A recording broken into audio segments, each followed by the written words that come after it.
Okay, so we're continuing unit 41 of the Moreno units.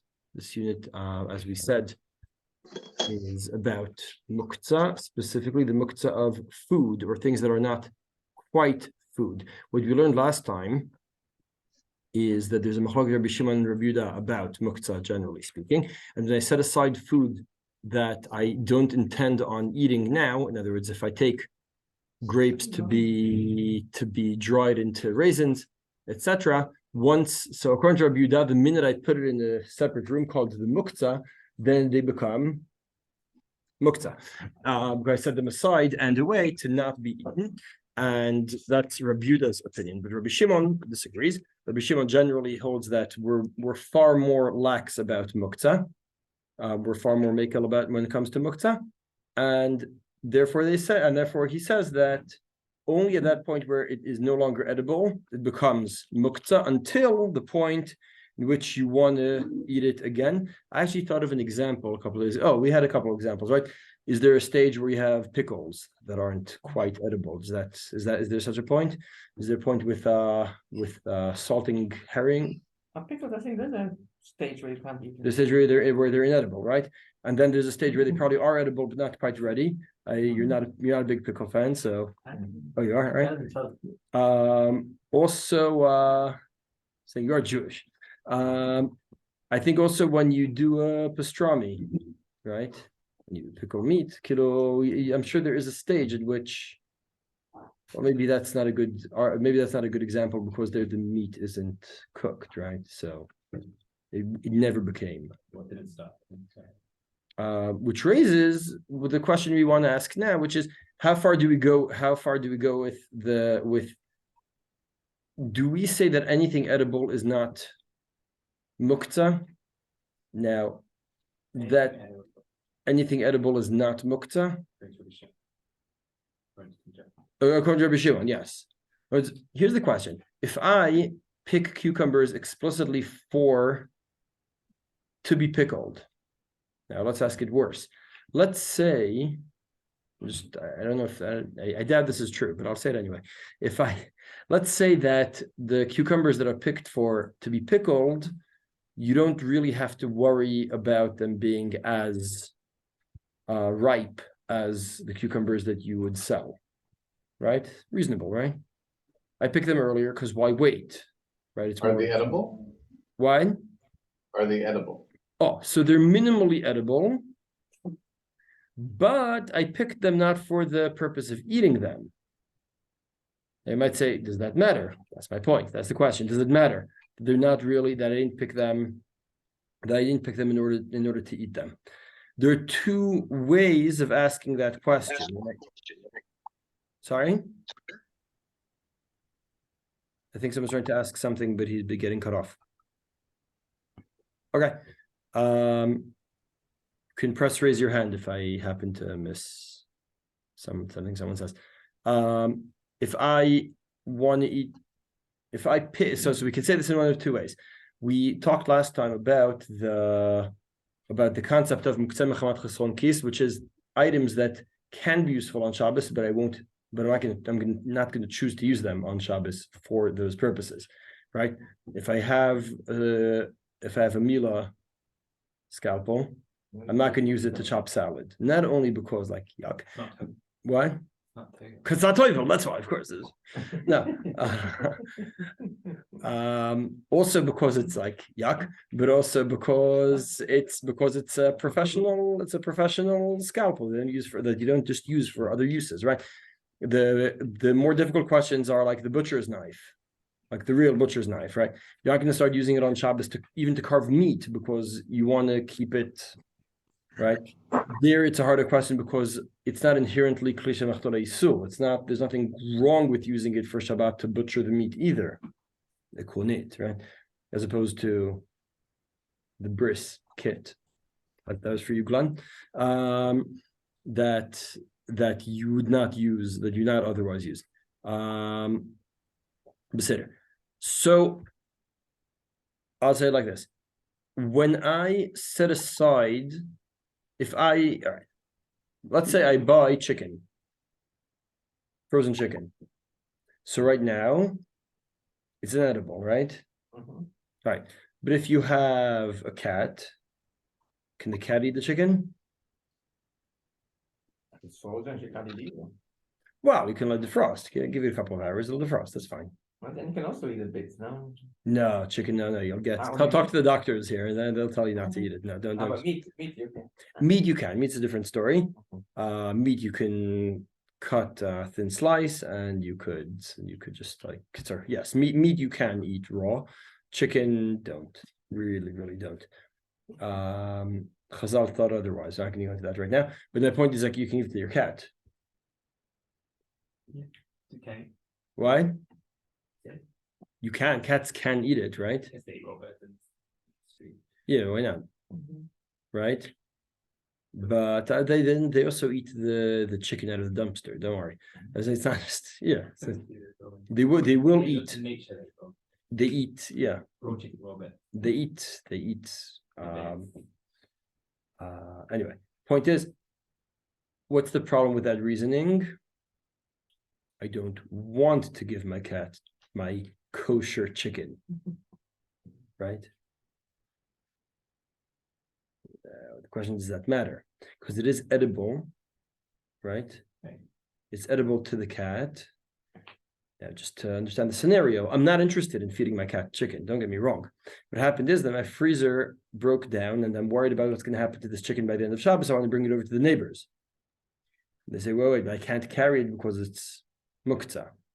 I say, it's not Muktze, I can feed it to my cat. That, right, you can, but you won't. And if you don't have a cat? That's the next question. But why? If I had no cat food, I would. So you can say. So my point is, you can regard this. You can look at the question from one of two angles. One angle is to say, just like I have certain items that I won't use, right? I could use the butcher's knife to chop my salad, but I won't, and that turns into Muktze. So too, the chicken I could feed my cat, but I won't. Right?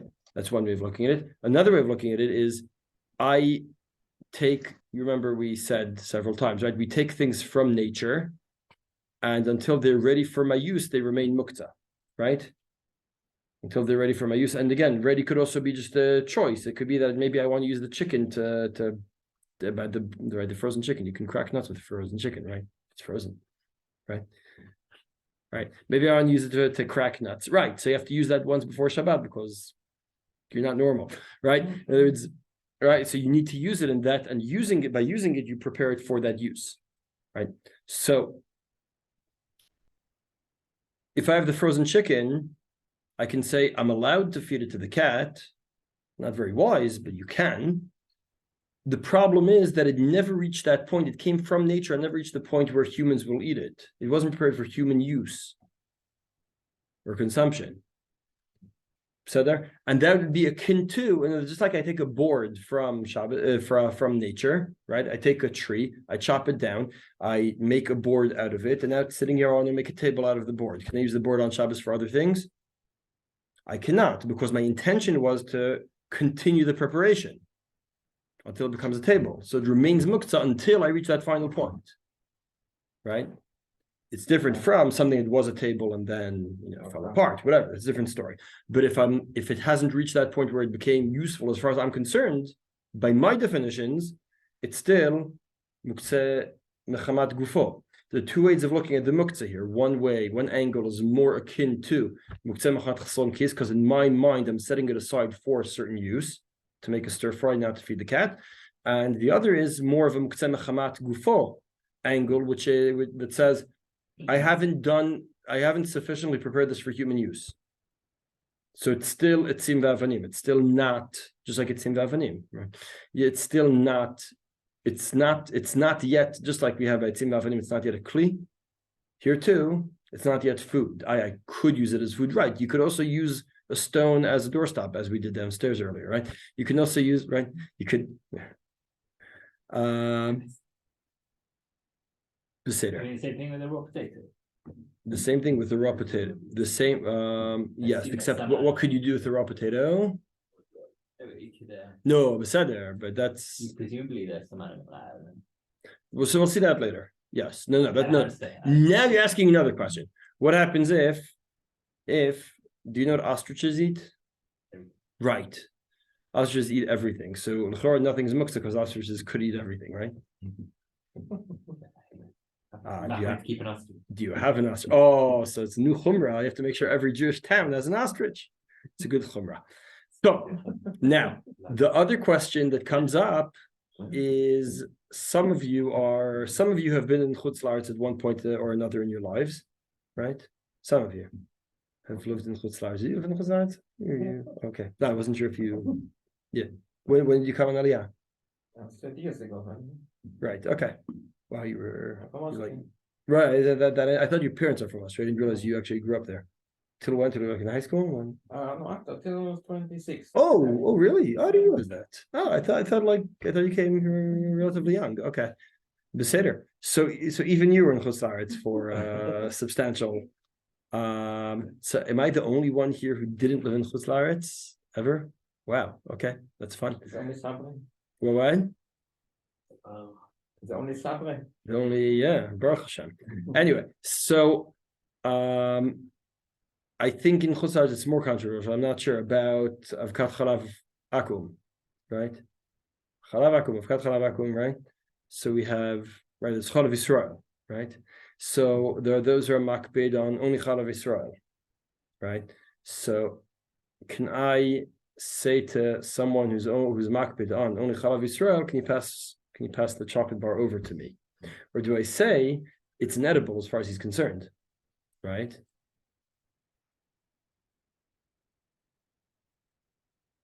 All right. Oh, I'm sure. Oh, there you go. That's usually happens. Usually you go into anyway. All right. So let's. Yeah. I just gave this is a classic example. Yeah, Mechira, right? Why am I going? I'm going to Chutz La'aretz. Let's get back to Eretz Yisrael. We're in Eretz Yisrael, most of us at least, right? Let's talk about the back to Shemitah. That's where we want to go. Right, Heter Mechira, that people won't eat, Shamur v'nevad, right? All kinds of things like that. What do we say about that? So let's now that we talked a bit about all these ideas, let's remind ourselves that we are learning in Mishkanat Shananim, Unit 41, for the Menucha of Surname Dang versus Sir Mosman Tifiori. We're on page 3 of Unit 41. Let's go. It says the Mishnah. What? No, now let's learn. All right. That was an all introduction, so you'll know like where we're going here. All right, now we could rush through the sources because I said the whole shir already. All right, it says the Mishnah mefanim trumat tehora udmai u'maaser rishon shenitla trumato maaser sheni ve'kedesh nifdu ve'aturmus hayavesh mipnei shu ma'achal le'izim or la'aniyim. It's what goats or paupers. In modern times we start eating. What was that? But we started eating again in modern times because it's like healthy. Oh yes, mamash. Right. So no, but about page 3. About page 3. Yeah, sorry. The Mishnah there, about on page 3. So I'm allowed, if I need to clear out I want to clear out my pantry, I need to move things around, possibly because there's a fire, possibly for other reasons. So I could move the truma even if I'm not a kohen. All right, let's see. The Gemara will go through these things. You'll note was it intended for izim to begin with? Right. What? Now people eat it. Yeah, beseder. I'm saying. So beseder. If it's a neem, so the point is I wouldn't eat it. But if I was stuck, I would. There are those who would. It is edible, right? No, it's anim. It's because of Maser Sheni, no. No, Maser Sheni v'Kedesh nifdu. They've already nifda, so anyone can eat them, right? Avalo et tevel. Why not? Tevel is fruit that was taken off the tree and not yet. That was picked and not yet. Didn't have true masrot. Why? Right. V'lo maser rishon shelo nitla turumato, because that too no one can eat. Lo maser sheni v'Kedesh shelo nifdu, unless you're in Yerushalayim. So if you're here, you can. V'lo taluf V'lo hachardal. Why not? Because no one eats that as they are. So they have to go through another stage of, and therefore what? They're still etzim v'avanim, right? They're not yet food, right? Rabban Shimon ben Gamliel metir beluf mipnei shema'achal orvin. So what? Edible. Someone. Some thing. Some animal. right now. What can you do with orvim? What? Well, you can send them out to find if you're ever locked up in an ark and you wanna, but even they're not even good for that, right? Yeah. He even failed that mission, right? So why would you want to feed Ovim? Not so clear. Want to, isn't it?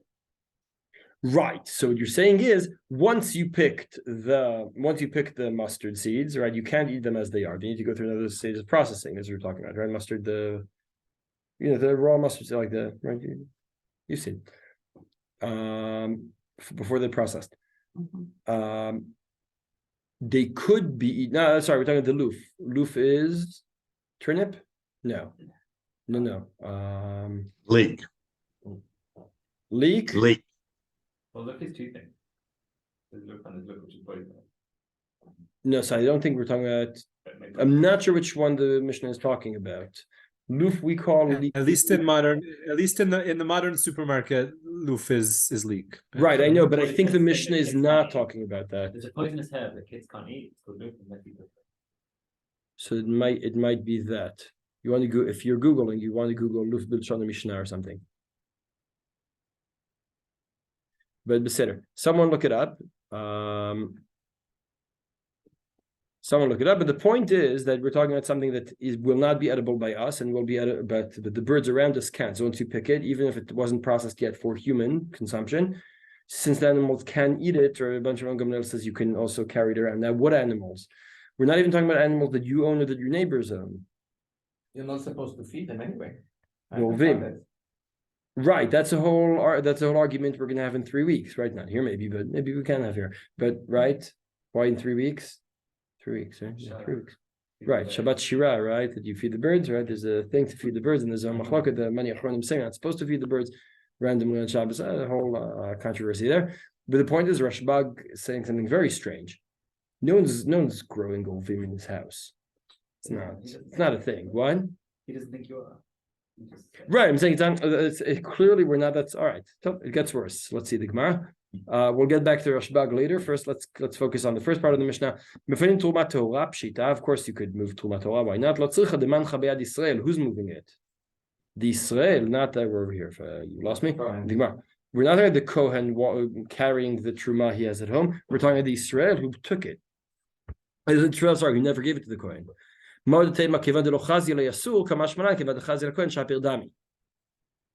Israel has nothing to do with this, right? You can't eat it. Right, he can't eat it. The best he could do is to give it to his neighbor, the Kohen. Right.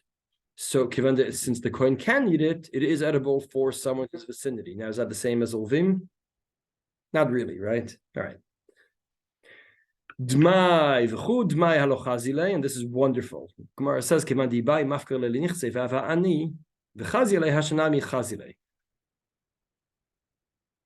Now you'll note the Gemara. So I think Tosfot point out, if I remember correctly, Tosfot point out they say you could have just said you can go give it to someone poor, right? But Tosfot say yes, but then I wouldn't have to both say tulma and masel rishon and also dmai. Why didn't they say Dmai to say another thing? So there must be another chidush. What's the extra chidush? That I could become poor myself if I really wanted to. So there, and that's why it's edible for me. So milta gavalcha kamashmalan that you could find a way to eat Dmai on Shabbos. All right. No one eats the tulmus lach. So even goats apparently have their, it's only so far the goats are willing to go. To goat. Anyway, see the Yalkut yourself on the next page, what you have all been waiting for. This is focusing on if it's Ra'ui to one person, doesn't it? Because it's not Muktze for anyone else. Wait, can we just go back to the Demai for a second? Yes. Does this, I don't know, to me, this means that like we don't really care if you practically could eat it. Like it just means once we have some sort of formal way of describing it as Ra'ui, that's good enough. To me, that sounds like maybe the direction that we could say with Orvim also. Like I don't really care if you have an Orev, if you're we just need something to like. Okay, I hear you. I'd be worried that simply because we're going to see soon that there are three-way machloket about feeding animals and what animals are relevant in this context, and Tanakama seems to be the one who's more machmir. Okay. So I wouldn't fix Tanak. I'd be okay. Fine. So we can put the animals aside, but right? Do you agree with what I said about Demai? That it means that I don't really care if it's like sort of in the realm of possibility now, as long as right. The question is how far do I go with the realm of, when I say realm of possibility, right? How broadly is that defined? Right? Because I agree. The question here is I could mafkir it seems the Gemara is saying I could mafkir everything, all of my belongings on Shabbos, and I'll be poor. Now, and therefore already now it's you won't. But you won't. Who are you kidding? Right, but all I need to do is to do this very simple action. Yes, very simple. All right, good luck. But right, so do this very simple action, and then suddenly, boom, I could eat it. Right. Yeah. Right. So hashtanami chazile. In other words, it's already considered ra'ui just by the mere theoretical possibility makes it already ra'ui. Right, and then the question really is how theoretical does it need to be, right? Well, let's be honest, no one's giving away all their things or even mafkir everything officially, just for the sake of Shabbos. We have places in Shas, right, where we say you need to mafkir your things in order to something, and it's very clear no one's taking anything, right? You find three good friends you can trust, and you just announce that it's mufkar, and you move on, right? For whatever purposes there are in whatever halachic purposes. But I agree that when we say, how far are we willing to, how theoretical are we willing to be in order to allow it to not be Muktze? I agree that this is quite an extreme case because no one's really doing it. And it's just some kind of possible construct, right? It's not really, I agree. It's something to bear in mind and worth looking for more nafkaminat. All right. So remind me to that after, Yaakov. And thank you for pointing that out. Like theoretically, if someone wanted to eat chocolate with chalav akum, it's crazy. Why would someone do that, right? Anyway, so it says Yalkut Yosef, "Yesh mi shekatav she'en letel shokolad b'avkat chalav goy b'Shabbat mishum dehavei Muktze." Now, kivan she'esh poskim shemekirim b'avkat chalav shel goy, b'meila le'an Muktze v'les fake b'mirei d'Rabanan. Now he says something slightly different here. He says, and this I didn't like. This part of what he says I didn't like. I'll tell you why. What he's saying is this. It should be like Truma. What? It should be like Truma. I can give it to somebody else to eat. Oh, so that's the next line. We hold the chumrah and you could feed the babies. But here's the thing.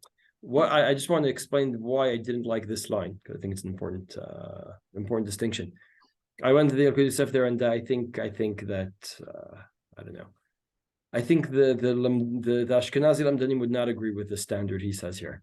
Let me explain what I mean. There are things that are Sfek Drabanan, and yet we choose to Machmir. Right? For whatever reason. Because of a broad Gzeira, because of specific choices, whatever. For whatever reason, we choose to Machmir, even though it's Sfek Drabanan. Tavkat Chalav Goy, one way of looking at it, you can have different ways, but this is the way he frames it. He says like this: Chalav akum is definitely asur. Now, chalav akum. What about and when it comes to avkat chalav akum, we have two sfekot. Safek number one is, what is the avkat chalav also part of the chalav gzeira? And number two, is it still relevant in our countries where there's different, where the standards of where the what's the word? Where the sorry? Where the regulation, thank you, where the regulations are much higher, much more strict. So would Chazal say the Gzeira on Chalav Akum to begin with in Western countries like ours that have high regulation over these things? So we have better fake, and that's why generally speaking, there's a lot of room to be mekel, and yet, Rav Avadia's psak was to machmir. It's not Yivkat Chalav Akum, which is fine. I'm fine with that. I get it. He says he doesn't believe in either safek, and that's fine. I think he says two things. He says he doesn't really believe in either safek, and chutz mizeh, generally speaking, he believes in being more machmir in these things that the whole goal is to meyached the food of Am Yisrael, v'chulei. So he wants to go l'chumra, even if you could say it's a safek. Fair enough. But then, as far as the Sfardi who follows Rav Avadia is concerned, it is asur. Now, then says Yehudi Yosef, yes, but it's only safek. It's asur misafek, so it's fake muktze, right? No. It's fake muktze, right? Why not? It's awesome. Because we've already decreed that it's asur. You can't say it's only safek in the first, right? These are what we say is whatever is asur to eat is muktze. Now, is this asur to eat? He says, well, it's a safek, it's asur to eat. And I say, no. You've already given a decree on that safek. You've decided to machmir in that safek, and that's fine. I think that there's a lot of room to make it on that safek. But that's me. I'm saying based on in his frame. No, once you give a decree that this is asur, it's the as far as Muktze is concerned, the safek is gone. It's not that you say, well, maybe I could eat it. No, you can't. You know you can't. No, but the Issa also he defines the Issa as a chomre. So that's right. So that's yeah. there I agree, right? So there I agree that if I say I'm only not eating it as a chumrah, meaning if I really was completely stuck, then I would eat it. That's a different story. He said it's good. It's children. I mean, I don't know what he. Nechon. So I'm just talking about the framing. I think you're right, and I think that B'Sor Davar, he too sees it as just a chumrah. He too agrees. It's svek drabanan. Really, you could make el, but we decided not to. That's like our own Kabbalah. The question is this. The question is this.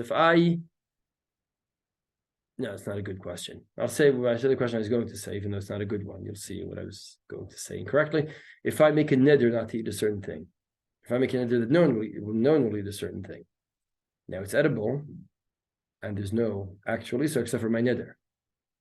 Right? So yes, but there's still an isur deraisa on this. Right?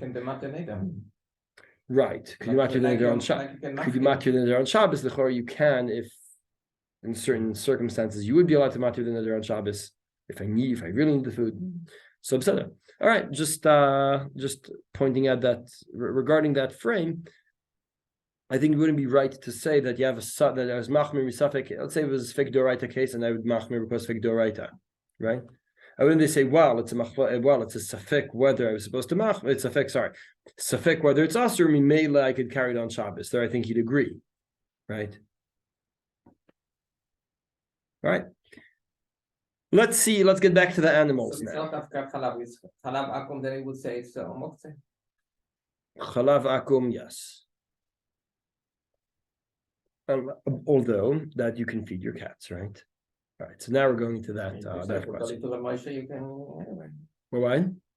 According to Rav Moshe Feinstein, you can. I'm sad. It's if you don't hold it's asur, so no, but if you hold yourself you hold it also, then it becomes muktze for you.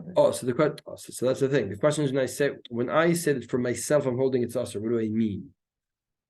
Do I mean that really I think you should machmir, but I'm not going to tell others to do that? Or do I say, really I know you could make el, I'm choosing to machmir for myself? In which case, the chor would be something, just like if I have a neder not to eat a certain food, I could carry it around to give it to the rest of my family, right? Because it's my neder, it's not theirs. I'm not talking about a case where I was madir everyone from the use. I'm talking about just myself, right? Here too, right? Says the Gemara, bottom of page 4, Daf Kuf Kaf Chet velo taluf tanu Rabbanan utaltilin tachatzav mipnei shumachal letzvayim v'tachadar mipnei shumachal leyunim. Now, what's better, yunim or orvim? Yunim, why? Right, you really are interested in having yunim around you. The pigeons also stay if you put the right things if you allow for to have their means in the area, they'll stay in your vicinity. They're not going to go away, right? At one point they'll probably migrate, but so you could do something to them before that, as opposed to ovim that have no right. So this Tana seems to be more machmir than Rabbi Shimon ben Gamliel. But is he as machmir? But is he more or less machmir than our Tanakama of our Mishnah?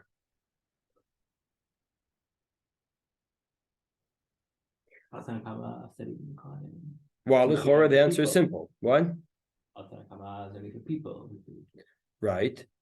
How do I know who's more machmir? Have a look at the two of them and tell me how we know that who's more machmir. It's very explicit if you pay attention to actual examples. Okay. Nope. Because Roshim Gamliel says you can, it's a loof. We're not Rosh Gamliel yet. No, but he shows on the Tanakama. Right, but the Rosh Gamliel is going to argue with this Tana as well. That's the next line. The next line in this Breita is a bunch of Gamliel Omer, but I'm talking about the Tana of the Breita. The first Tana of the Breita.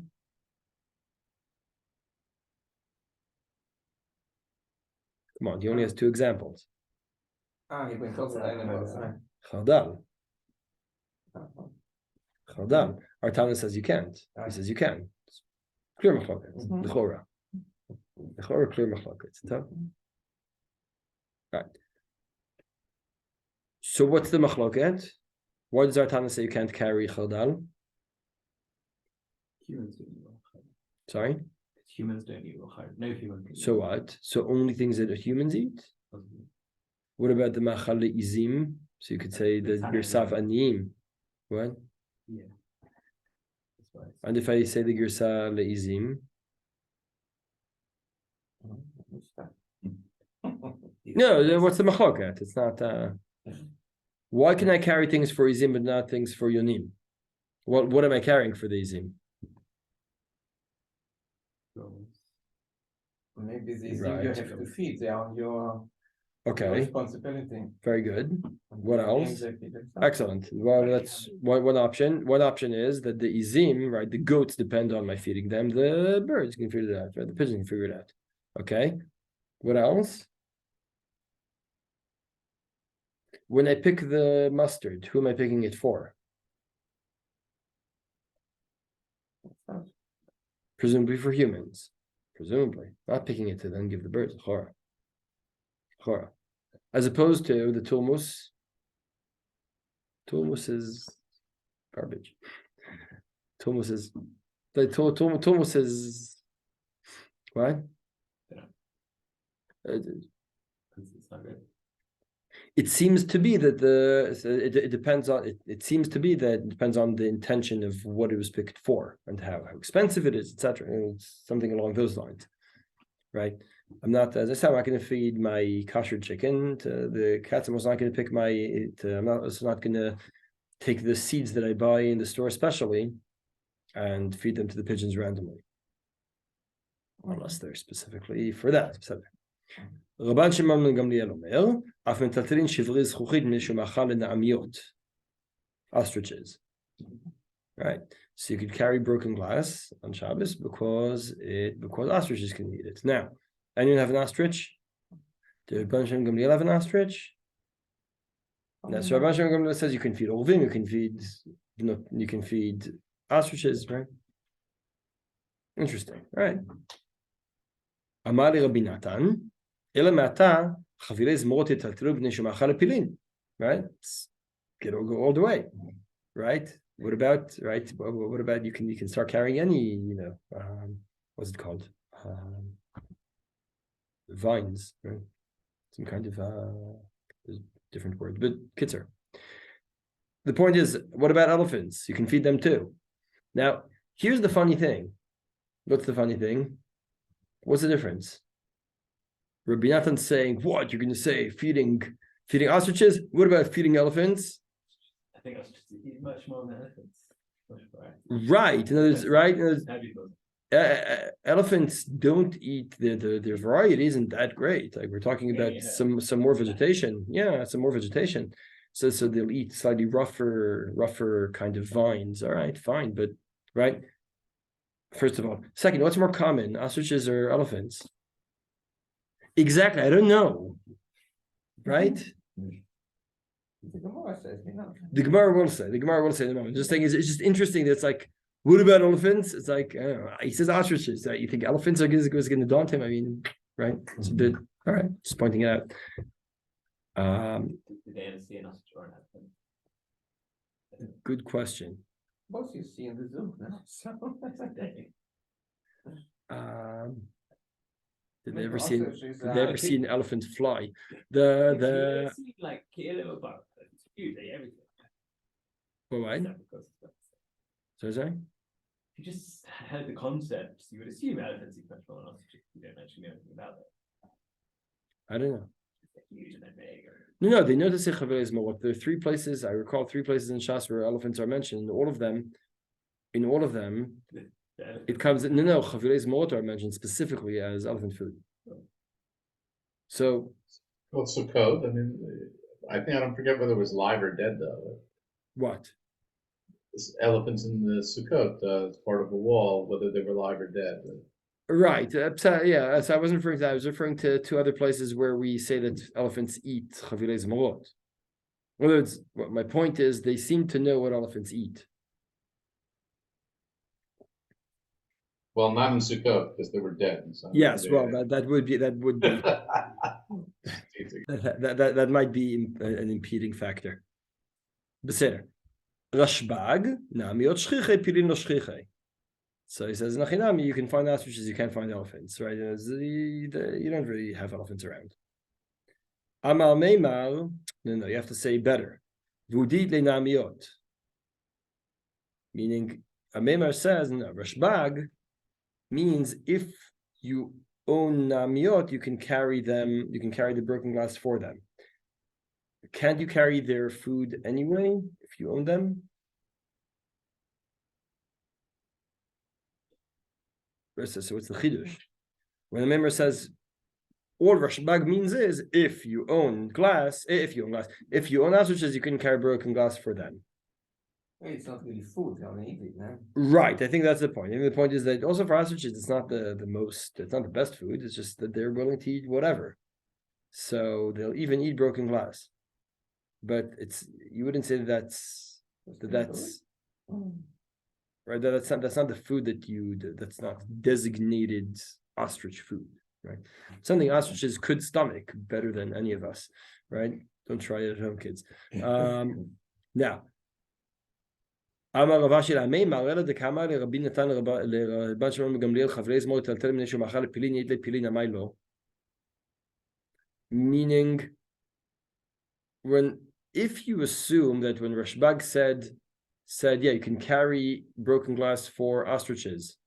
So Rabbi Nathan says, well, what about elephants? He says, oh, what he meant was if you own an ostrich. So yes, if you own an elephant. So what's Rabbi Nathan's question? See the problem? Right, it's like, that's in the Chinami. If you own an elephant, so you can carry elephant food. If you own a zebra, so you can eat zebra, I don't know, whatever. If you own a hippopotamus food, whatever you own. What is the question? What does Rabbi Nathan mean to ask? Ela ra'ui hachinami ra'ui, meaning not someone who actually owns ostriches, but someone who could own an ostrich. It's an ostrich you have eating on the elephant. Sorry? And then maybe you can say that owning an ostrich is somewhat feasible as opposed to owning an elephant. Good luck. Right? Now, yeah, so like this. So we seem to have 3 opinions. We have Tanakama, who says you can carry things for the animals you actually have and you intend on feeding, possibly intend on feeding that food too. For example, your goats, right? So if I have zucchini, let's pretend for a moment that no one eats raw zucchini. I know that some people say, no, we eat raw zucchini sometimes. Okay, fair enough. But you can feed the goats the zucchini, right? And it's cheap enough that maybe you actually will. So that would be Tanakama's opinion. But when it comes to other things here, it comes to deer, right? You can't really raise deer, right? You have to catch them one by one because you can't really right? They go out to the wild. They're wild animals.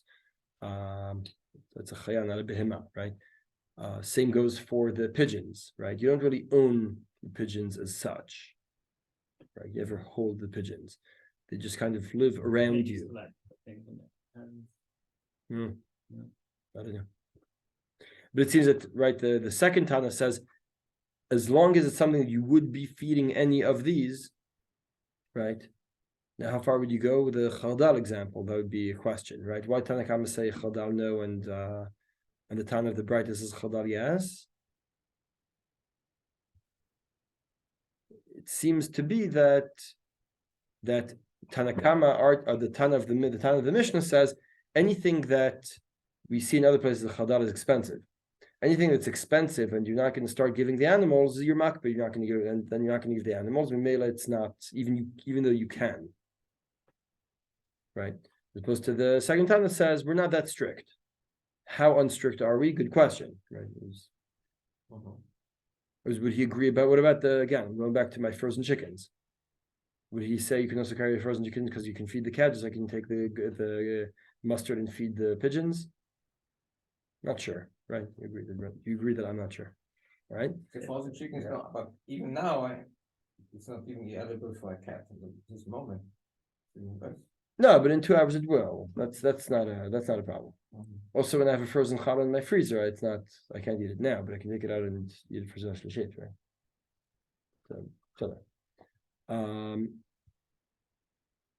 Rashbag seems to say anything that's within reason, meaning if there is any potential for me to own such an animal, that would suffice, right? So if I could grow an ostrich, could I grow an ostrich in Efrat? I don't think so. I don't think you're allowed to grow an ostrich in the city either, right? I don't think you're allowed to. I'm sure there's like regulations and stuff. No, I'm sure there must be zoning issues with growing any animals you want, no? I think, right? I'm sure there are. So when he says Ra'ui, he means like if it's reasonable, meaning I guess in our context it would be kind of illegal, right? But against the zoning ordinances, but beseder.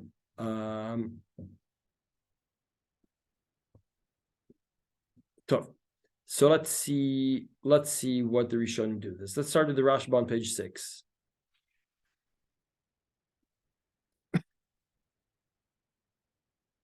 Nireli, the Behan Nami Palik Tan de Matniti Natan de Braita Bechardal, the Tan de Matniti Nasal, Tan de Braita Shari. Nipneshu Machal Leonim. The Tan de Matniti Saval Stamala Machal Adam Kai. Kivan de Hashalo Chazile, Afal Gav Dunan Machal Leonim, Lo Mataltilin Le. The Midi Chazile Maktsele Mionim. The Tan de Braita Saval Hoilvu Machal Leonim, Klomash Machal Yedu Leonim, Daton Nami Ayunim. Koma de Lo Maktselu Minayu, the Kamaran Ketan de Matniti. Now, the Rashba presents it kind of as if it's a machloket about what people think, right? Tanakama says, the Tan of the Mishnah says, you don't intend on feeding the animals this mustard, and the Tan of the Braita says, you might, right? Like, is that the machloket, what people think about mustard specifically? It's a very specific machloket, right? I don't think that's what he means. I think he means, look, do pigeons eat mustard? The answer is yes. Now, did you intend on using this mustard with the pigeons? No, of course not. But it is something pigeons regularly eat. So even though you didn't intend on feeding, we want to assume they're talking about the same case. Otherwise, it's not really a machlok. It's like people who are more rich are willing to give their pigeons more expensive food. I said this, it's not a machlok. It's just different cases, right? It seems that that's not what he's saying. He's saying, when I have food that the assumption is it will be used for humans, says, but the animals can eat that, and it's normal for them to eat that. Does that help me? Right? So the Tana of the Mishnah says, the Tana of the Mishnah says, since you set it aside for people, Mimela, one of the two options I said at the beginning of the Shiur. Right, at the beginning of the Shiur, I said, when I have mustard that hasn't yet been processed, why is the mustard that hasn't yet been processed Muktze? One of two options, right? Either I say it's not ready for human consumption, so it's like the slate of wood that isn't yet ready. I could use it for various things, and it's been through a preparation process, but hasn't yet been processed for my use. So too, the mustard wasn't processed for my use. So it's true that I could feed the birds, but that's not what it's there for. It just hasn't reached that point where it's out of nature. It's one option. Option two, as I said, it's more of a Muktze mechamat chason kis kind of case, right? Where my intention is to keep it, to not use it for other things. And my intention not to use it for other things makes it Muktze. So, and that is how the Rashba explains the machloket, v'kai malan ketan de matnitin, that's the last line in the Rashba. He says, who do we hold like? Of course, the Mishnah, we always hold like the Mishnah. All right. The Rambam, have a look at the Rambam. Put down the page. Kol she'u lema'achal be'ema v'chayav ve'of hamtzuyin miltaltilin oto b'Shabbat. Hamtzuyin, what does the Rambam say? Hamtzuyin? With you. Right? Sorry? They're with you on your neighborhood. Common. Right? So why does the Rambam mention the common? Not the pin. As to say we don't hold like Rabban Shimon Gamliel. Kitzad. That's easy, that everyone agrees. Fine. Who's the Rambam holding like?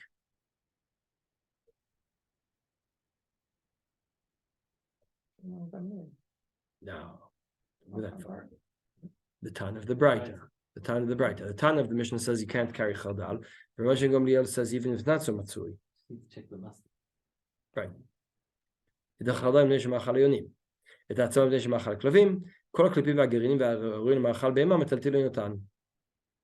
the other hand, אין מטלטלין שווה זכוכית אף על פי שהן מאכל לנעמיות, ולא חבלי זמור על פי שמאכל לפילים, ולא תלוף על פי שמאכל לעורבים, מפני שאין אלו וכיוצא בהם מצויים אצל רוב בני אדם. They're not common enough to say, yeah, we have that too. Right, fine. Now, the question is, so again, the Rashba said we have to hold like the Tana of the Mishnah, but the Rambam holds like the Tana of the Braita. Why? Why should the Rambam hold like the Tana of the Braita?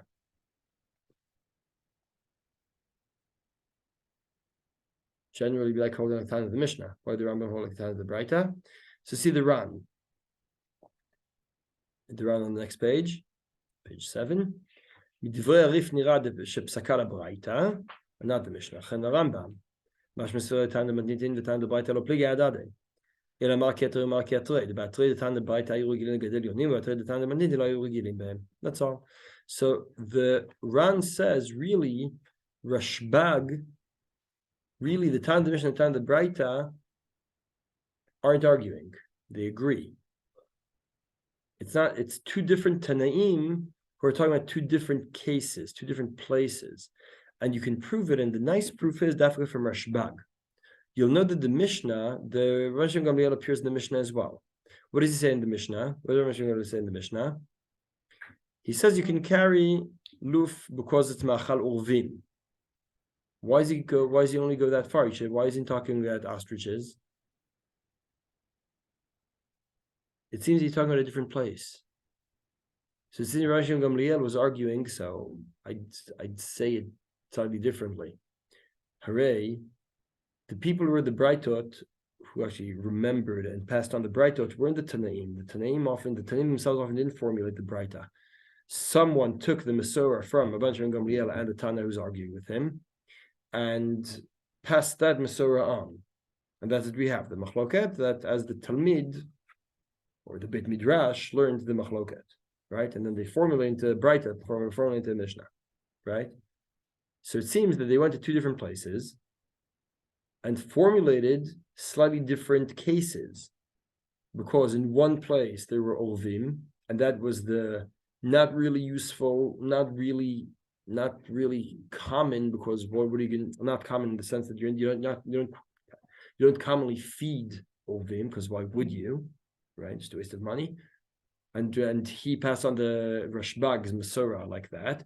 And the other Tana, the parallel Tana in a different place, was talking about elephants and ostriches, right?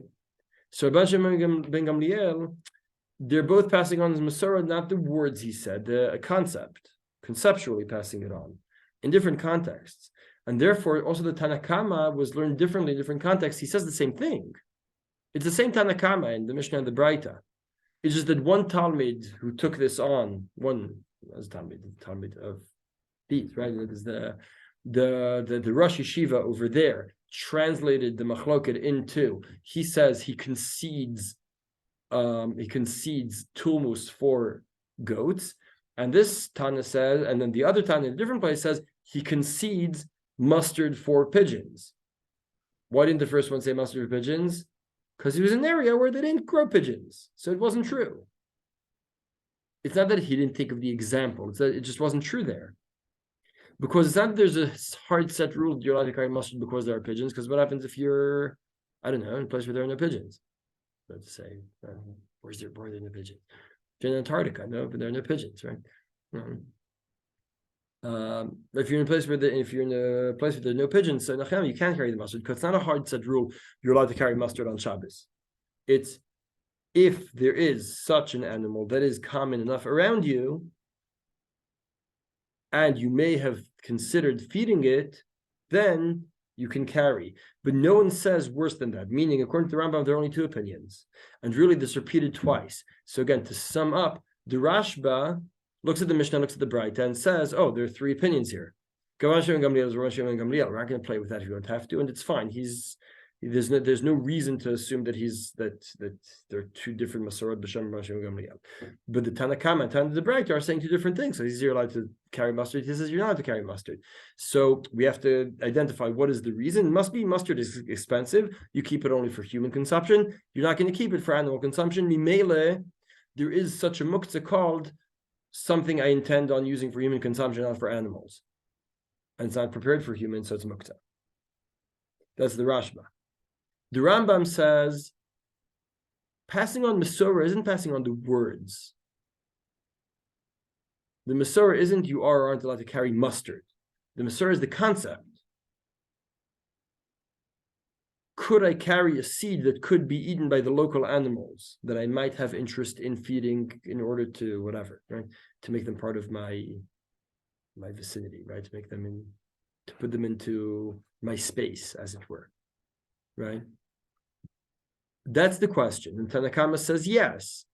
So why is it Tana? And he says this in both cases, in both places. Elamai, he's talking about different places. That's all. If you're in that, and if there are pigeons in Greenland, I'm trying to think of a very cold place or something, right? Imagine. Right. So if I'm living in a place where people don't commonly feed the pigeons, you can't carry mustard. If you're living in a place where you can, where it is common, you can carry the mustard. That's all. But there's no machlokes in the two Tanaim. They agree. It's the same as they agree. It's the same Tana. It's just you're conflating what is Masorah. Is Masorah the words of you can carry mustard, or is the Masorah the concept, the conceptual idea of you can carry the kind of food that would be used for things that people commonly feed in your area? Which in one place they did, in one place they didn't. That's all. So it's not a different halacha. It's just different application, in different cases. That's all. And that's why the Ran says there's no machloket at all. And that's why the Rambam holds like Tana Kama in both cases, because it's the same Tana Kama. And the Rambam was in Egypt, where people fed pigeons. I guess, right? So the nafkamina lemaisa. So first of all, just conceptually understanding the machloket, right? The Rashba and the Rambam. The Rashba says no. The three shittot, of course, he says yes mustard. He says no mustard. That's be a machloket. That's to find the machloket. And the Rambam says no. Conceptually, you don't have to assume there's an argument here, especially when you look at Rashbag and you see the same Rashbag is giving completely different cases, completely different examples. That means we're talking about different concepts. There's no reason to assume Rashbag is arguing with Rashbag. So why are you assuming Tanakama is arguing with Tanakama? just because one said you can carry mustard, another says you say you can't carry mustard. So what? So that's the way he frames it. Now, Beseder. So let's see the Shulchan Aruch. Kol and the nafkamina would be, what would be nafkamina to Rashba and the Rambam? Could you carry pigeon food? Could you carry for animals that aren't under your direct jurisdiction? Right? The Rashba says you can't, because the Tana of the Mishnah says you can't, and you're only the Tana of the Mishnah. And the Rambam says no. He's only talking about a place where you don't grow pigeons. If you grow pigeons in an area where people normally grow pigeons, you're allowed. And then there's no machloket. Mimele would be more mekel, according to the Rambam. Says Shulchan Aruch, and then the important nafkamina is not the pigeon feed. The important nafkamina is my raw chickens. So according to the Rashba, I wouldn't be allowed to carry the raw chicken, just like I wouldn't be allowed to carry the mustard. According to the Rambam, it's a harder question. Because if I can carry the mustard to feed random pigeons, maybe I can also carry raw chicken to feed random cats. What? Although you may argue that the chicken went through more of a process. People are more makbid. The cats won't eat the chicken, as opposed to the mustard. People aren't as makbid for the birds not to eat. That's a good question, but in the Rambam, in the Rashba's world, it's clear cut. In the Rambam, it's less clear. Let's end with the Shulchan Aruch. I see some people are getting tired. Says Shulchan Aruch, kol she'roy lema'achal chayav of mitzuyin metaltelin oto, min roy lema'achal chayav of hinan mitzuyin, im yesh lo moto min chayav mutal taltel, machor ta'amin v'im lav asur. So if you own such an animal, you are allowed to carry it, just like Amemar said in the middle there. Right? Mitzuyin you don't have to own. Right. Hamitzuyin you don't have to own. If it's not matzui, but you do own, then you could carry. Yeah, elephant, Sorry? If Elephant you you own an can't. elephant, then If you own an elephant, so good luck to you. Beseder. All right. I think that's